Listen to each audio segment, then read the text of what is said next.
Bonjour à tous ou bonsoir à tous. Alors je fais une petite vidéo pour au mieux lancer un débat respectueux euh, et au moins mieux simplement vous demander de donner votre opinion sur une question que je me pose de plus en plus. Parce qu'en fait, ça fait longtemps que je m'intéresse au sujet de Dieu, du divin, tout ça. Le truc, c'est que j'ai grandi dans le catholicisme, je m'intéresse à la spiritualité moderne, je m'intéresse à un peu tout ce qui a trait au monde de l'invisible et du subtil, et je suis...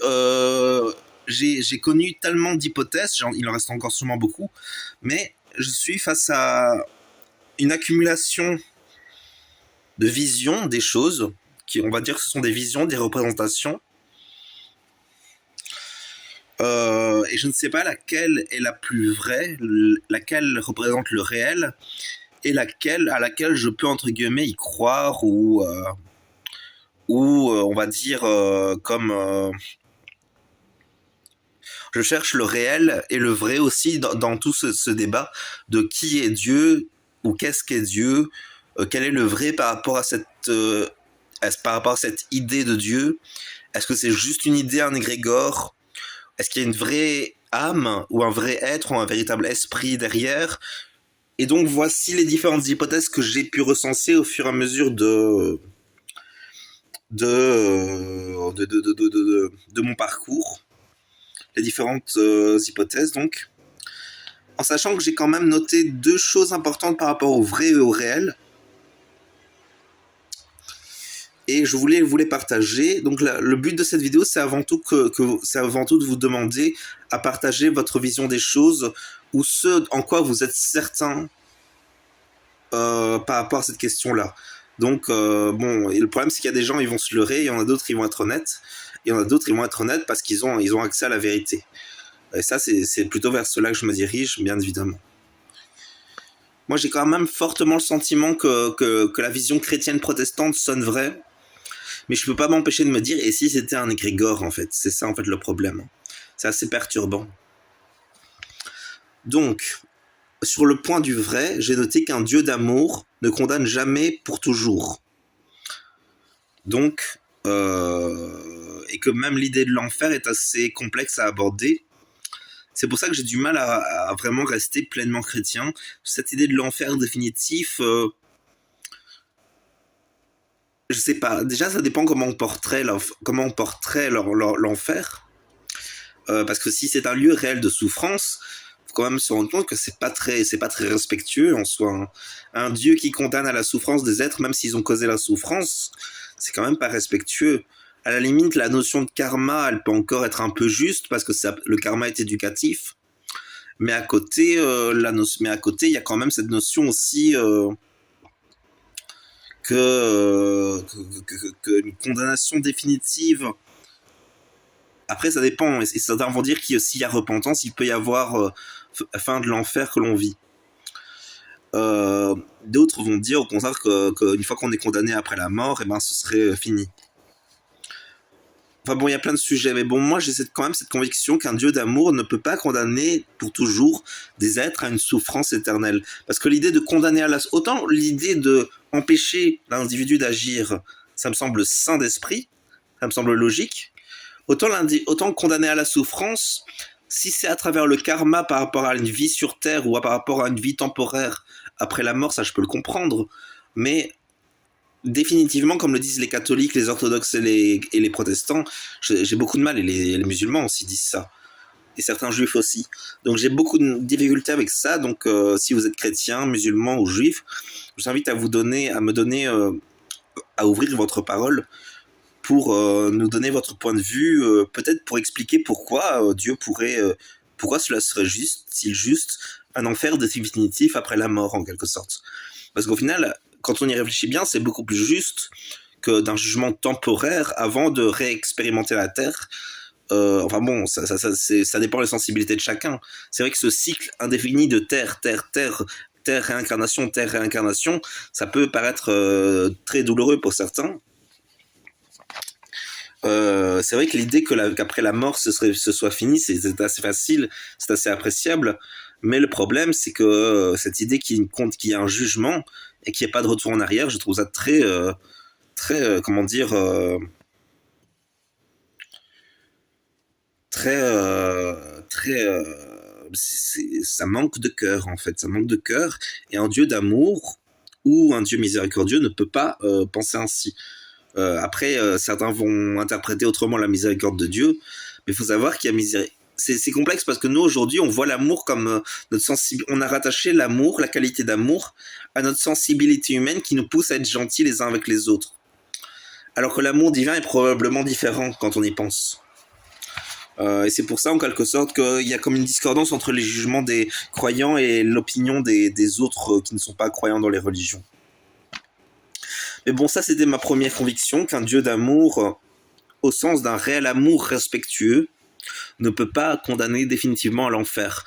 Ou alors, c'est que l'âme veut expérimenter l'enfer, l'individu veut expérimenter l'enfer. Ça aussi, c'est une possibilité, par contre. Mais ça, c'est encore autre chose. Ensuite, il y a cette conviction d'un réel qui est que nos croyances créent notre réalité. Vous voyez, on a souvent cette pensée dans le New Age, dans la spiritualité moderne, que nos croyances créent notre réalité. Nos pensées aussi, ce en quoi on est convaincu, ce à quoi on donne de la puissance sur notre vie en quelque sorte. Eh ben, j'ai envie de dire, on pourrait dire quand même que cette chose est un peu vraie, mais dans une certaine mesure. J'ai quand même l'impression que c'est dans une certaine mesure. Parce que la loi d'attraction sert beaucoup, mais je ne sais pas à quel point elle est puissante dans notre vie.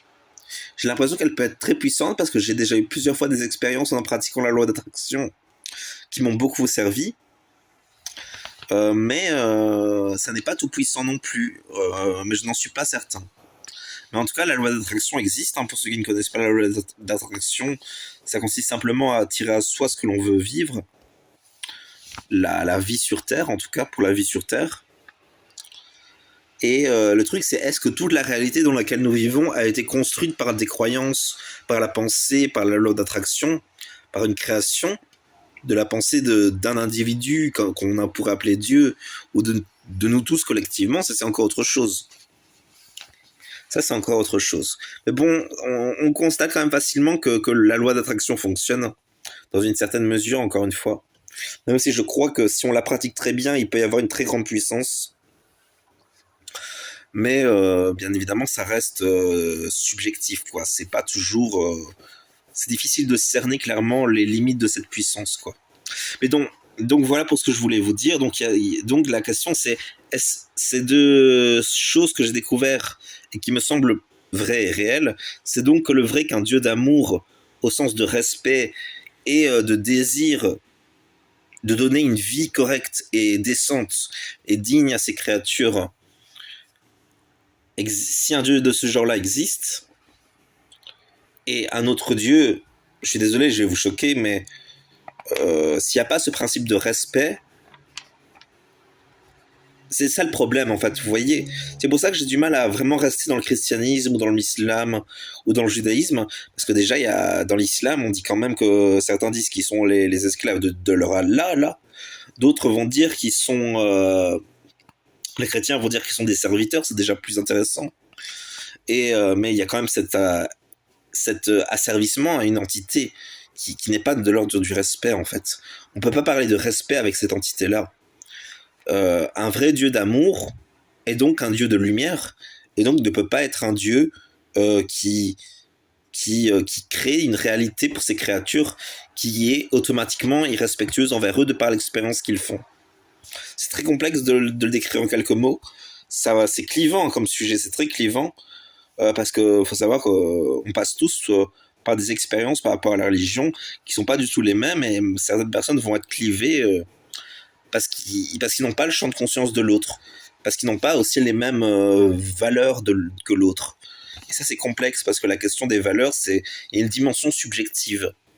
Certains vont dire d'ailleurs que Allah n'a à répondre de rien, c'est quand même la croyance musulmane, on va dire que s'il est un Dieu de lumière, de sagesse et d'amour, et qu'il tout ce qu'il fait est pour l'amour et est universel, alors oui, il n'a à répondre de rien vu que tout ce qu'il fait est parfait.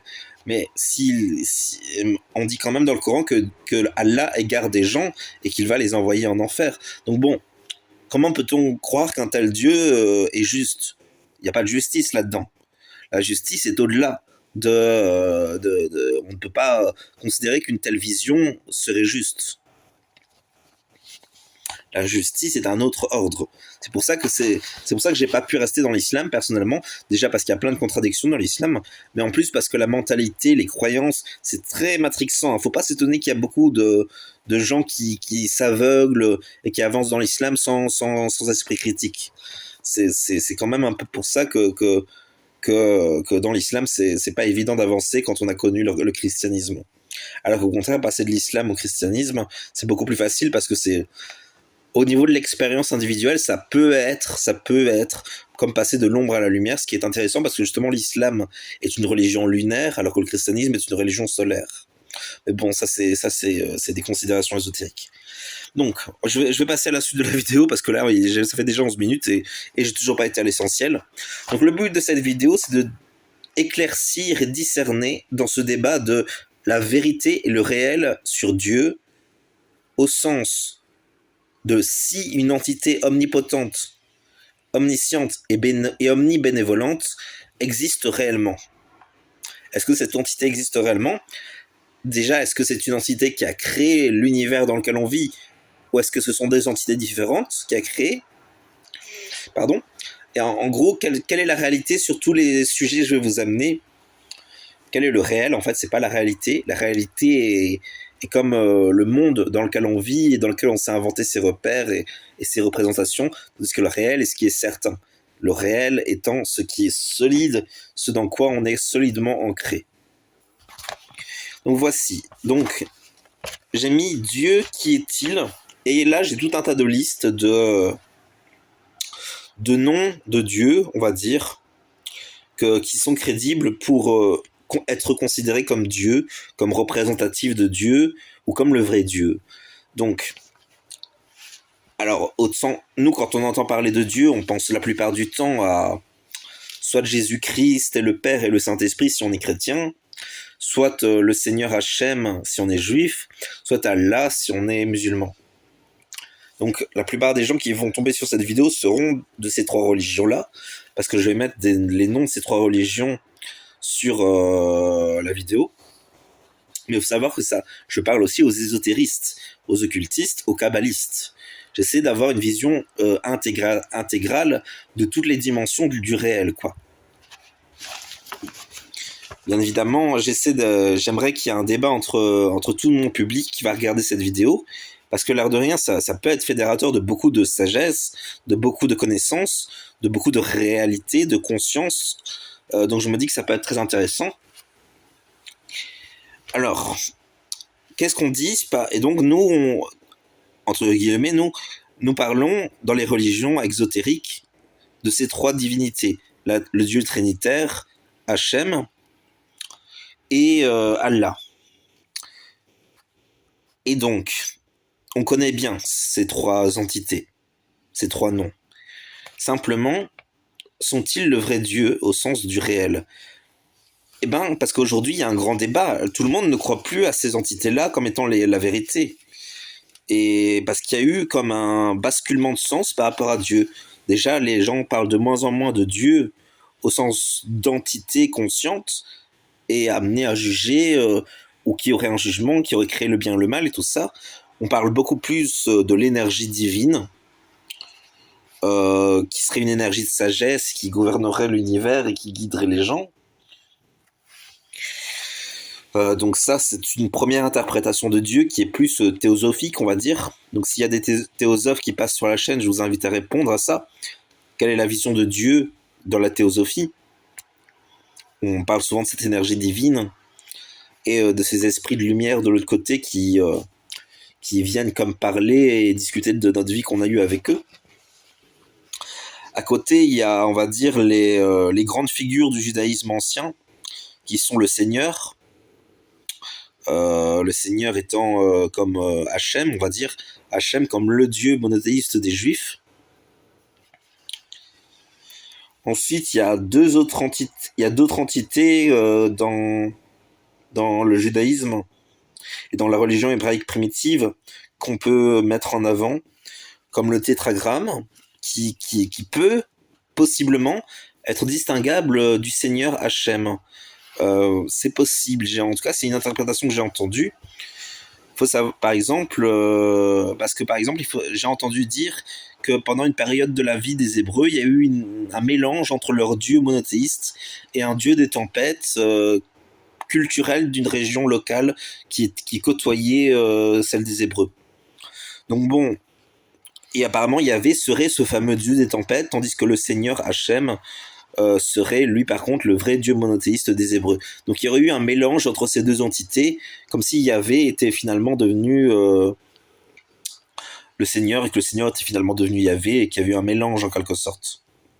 Ce qui pourrait expliquer la colère, parce que le dieu des tempêtes, ça parle de colère quand même, la tempête. Ça pourrait expliquer la colère de Dieu dans l'Ancien Testament, ça. Ensuite, il y a...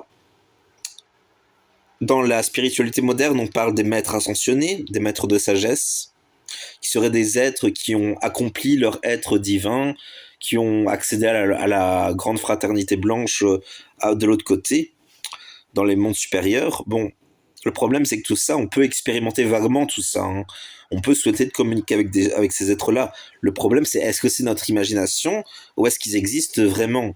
Après, on peut dire la troisième réponse, ils existent vraiment le temps qu'on les imagine aussi. Il y a les 7 rayons du divin dont parlait Alice Bailey après une initiation en théosophie, comment elle s'appelait, au Lucis Trust. Je ne sais plus comment elle avait appelé son association, Alice Bailey. Mais bon, les 7 rayons du divin, c'est un peu genre de seconde théosophie. C'est pas vraiment de la théosophie, mais c'est quand même un peu l'idée. Ensuite, il y a quand même le cœur du sujet de ce débat-là, qui est quand même Jésus-Christ. Parce qu'au final, tous ces domaines-là tournent autour de Jésus-Christ. C'est peut-être pas évident pour quelqu'un qui n'a pas eu l'expérience de comparer tous ces milieux-là, mais par exemple, Jésus-Christ se trouve dans tous ces domaines-là. Il est du judaïsme, il est du christianisme, il est de l'islam. Bon, eux, ils vont plutôt l'appeler Issa, mais on le retrouve dans quasiment tous les domaines et interprété, y compris différemment. Ensuite, il y a Jésus-Christ, donc le Jésus chrétien, qui est le Jésus qui a été oint par Dieu pour sauver l'humanité. Donc c'est pour ça qu'on dit Jésus-Christ. Christ signifiant le oint, c'est la personne qui a été ointe, donc qui a reçu une onction, qui a été consacrée à Dieu en quelque sorte. Et d'ailleurs c'est intéressant parce que quand on parle du Christ, les théosophes, les anthroposophistes, les gens de la spiritualité moderne même, disent que le Christ est différent de Jésus. Et là, le problème, c'est que le débat par rapport à ça est très complexe, justement, parce que certains vont dire que le Christ est une énergie divine, alors que Jésus était un homme qui s'est incarné, qui a expérimenté cette énergie divine, alors que certains vont dire qu'au contraire, Jésus est une incarnation du Christ, de l'énergie christique. Certains vont parler aussi de Christos en tant qu'éon. Vous voyez, c'est très complexe parce que quand on rentre dans tout le domaine ésotérique de la spiritualité, de la religion, c'est rempli de liens entre différentes notions, entre différentes personnes dans cette situation-là, de différentes interprétations, de différents ésotérismes, on va même dire de différentes croyances et de différents égrégores. Et au final, c'est difficile de discerner quand même. C'est très difficile de discerner. Donc est-ce que l'énergie christique est une énergie à part de Jésus? Est-ce que Jésus a fini par fusionner avec cette énergie au point qu'on ne puisse plus les séparer l'un de l'autre? Ou est-ce que l'énergie christique sera amenée à se réincarner autrement dans l'avenir? C'est complexe, hein, parce que j'ai quand même l'impression qu'il y a du vrai dans les deux, en fait. C'est pour ça que j'ai beaucoup de mal à discerner clairement est-ce que Jésus... C'est pour ça que... Mais il faut savoir quand même qu'à la base, Jésus le Christ, ça veut simplement dire le oint, celui qui a été consacré. Donc, C'est pour ça que parler d'énergie christique, parler de la magie christique et tout ça, ça fait un peu, ça sonne un peu juste, ça sonne crédible, mais quand on compare par rapport au sens premier du terme à l'époque de Jésus, c'est difficile de vraiment y croire à 100% au final. Après, il y a Jésus dans la Kabbale qui s'appelle Yehoshua et qui reprend le tétragramme divin avec un shin au milieu du nom, un shin au milieu du nom, qui veut dire en quelque sorte, qui veut dire que l'esprit s'incarne à travers le tétragramme divin. Donc en tout cas, c'est le moment où Jésus devient le Seigneur, en quelque sorte, devient Yahvé. C'est une interprétation qu'on retrouve dans la Kabbale. Et il y a même la Kabbale en général, avec tous les noms des anges et différentes notions par rapport à la Kabbale, qui représentent aussi une partie de Dieu. Hein. On dit justement dans la Kabbale que l'arbre séphérotique représente à la fois le microcosme humain et le macrocosme divin. Ensuite, il y a d'autres notions comme les archontes, le démiurge et les éons, qu'on retrouve notamment dans la gnose ancienne et la gnose moderne, sachant qu'il y a gnose et gnose. Hein. Beaucoup de gens utilisent la gnose pour désigner autre chose que ce que d'autres utilisaient pour la gnose. Il y a la gnose chrétienne, il y a la première gnose des premiers gnostiques, il y a le gnosticisme, il y a plein de gnoses. Et donc c'est complexe de vraiment parler de la gnose en général.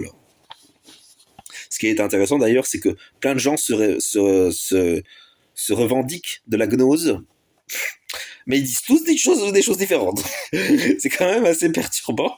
On se dit, est-ce que la gnose existe vraiment si tout le monde dit, si tous les gnostiques disent quelque chose de différent? Surtout que la gnose, c'est censé être ceux qui savent, alors qu'au final, ils disent tous quelque chose de différent. Donc, c'est qu'il y en a qu'un seul dans le troupeau qui sait alors, ou qu'il y a personne qui sait.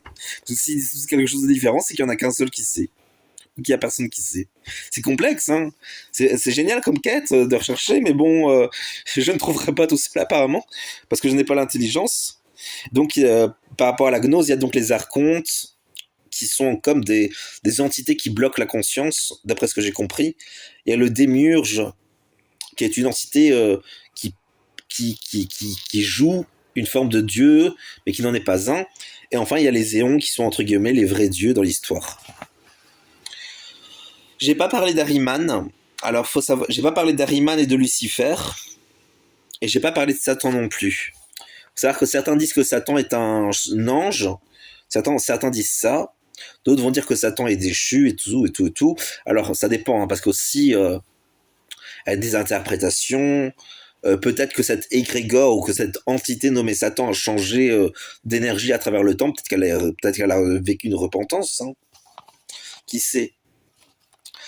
Ensuite, et donc il y a Satan, il y a Lucifer, et il y a Ahriman. Satan, on connaît tous. C'est censé être l'ange déchu qui est devenu l'adversaire dans la vie chrétienne. Le truc, c'est qu'à l'origine, dans le judaïsme, c'était peut-être pas toujours interprété comme ça. Il y a même beaucoup d'interprétations modernes qui assimilent Satan plus comme un genre d'énergie divine qui est genre l'une des étapes ultimes pour ascensionner dans son ascension spirituelle. C'est peut-être pas très clair, mais pour ceux qui étudient tout ce qui est de l'ordre de la spiritualité moderne, ça peut sonner juste. Et il y a Lucifer qui est souvent considéré comme le frère complémentaire mais aussi opposé à Ahriman, qui est comme Ahriman étant au final le dieu de l'ombre qui vient ordonner les choses, et Lucifer le dieu lumineux qui vient apporter de la liberté. Donc Ahriman étant en quelque sorte plus moraliste et venant avec une morale et un devoir, c'est un être très 3D en quelque sorte, très relié au démiurge, parfois on dit, et Lucifer étant un être plus lumineux qui apporte de la lumière et de la conscience chez les hommes. Oui, vous voyez, c'est intéressant parce que c'est pas tout à fait la même interprétation qu'on a traditionnellement dans les églises. Souvent, Lucifer est assimilé à Satan, les deux étant censés être un ancien ange déchu qui est tombé. Dans cette vision-là, c'est pas la même chose, au contraire, c'est même très différent. Il s'agit plutôt de polarisation de Dieu. On pourrait tout à fait dire ça, je pense. On pourrait dire que Lucifer est la facette lumineuse de Dieu, tandis qu'Ahriman est la facette plus ombrageuse, mais qui ce sont tous les deux des entités qui sont dignes d'être considérées comme des dieux de par leur qualité. Ahriman étant l'ombre nécessaire pour l'ordre social, et Lucifer étant la lumière qui permet d'apporter quelque chose dans la vie de l'individu. Enfin bon, c'est des interprétations, hein. Moi je suis pas à 100% luciférien. Moi j'ai testé, je crois honnêtement que dans ma vie je vis essentiellement pour tester tout. Et je ne me poserai jamais complètement dans une croyance. Sauf si j'ai découvert que c'est la vérité et qu'en plus ça repose sur du réel. Ça pourrait me convaincre. Mais vraiment c'est très complexe. Donc voilà pour tout ce que je voulais vous dire aujourd'hui. Donc si vous pouviez me répondre sur par rapport à tout ça, ce que vous en pensez, qu'est-ce qui pour vous est vrai ou réel, qu'est-ce qui, s'il existe vraiment un dieu avec un grand D et pas un petit d, s'il existe vraiment un dieu avec un grand D qui serait le créateur ou qui serait une énergie bénévolente, dites-moi simplement la vérité sur votre univers à vous, s'il vous plaît. Parce que en fait je suis un peu perdu et vraiment je m'en sors plus. Et je me dis que justement si je veux continuer cette chaîne, il faut quand même que je m'y retrouve. Donc ce serait bien que cette vidéo serve en quelque sorte à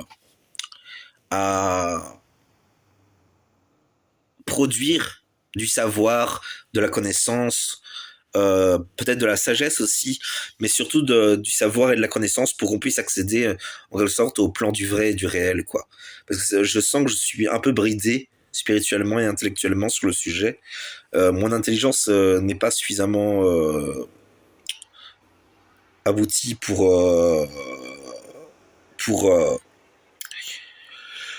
pour répondre au sujet. Voilà ce que je voulais vous dire donc aujourd'hui. Je vous remercie pour toutes les personnes qui ont regardé jusqu'ici. Je remercie encore plus ceux qui auront laissé un commentaire. Je remercie aussi beaucoup les gens qui auront mis un pouce bleu. Je vous invite aussi, si vous n'avez pas aimé la vidéo, à vous exprimer en commentaire pour en parler, pour que je puisse éventuellement m'améliorer. Il faut savoir que j'ai pas vraiment de... Je pense pas que je changerai beaucoup mes modèles de vidéos. Peut-être que j'en ferai des plus structurés à l'avenir, mais déjà là, c'était plutôt bien structuré. C'était bien structuré parce que j'ai fait une feuille. D'habitude, je fais pas de feuille. D'habitude, j'improvise tout. Voilà. Allez, bonne journée, bonne soirée.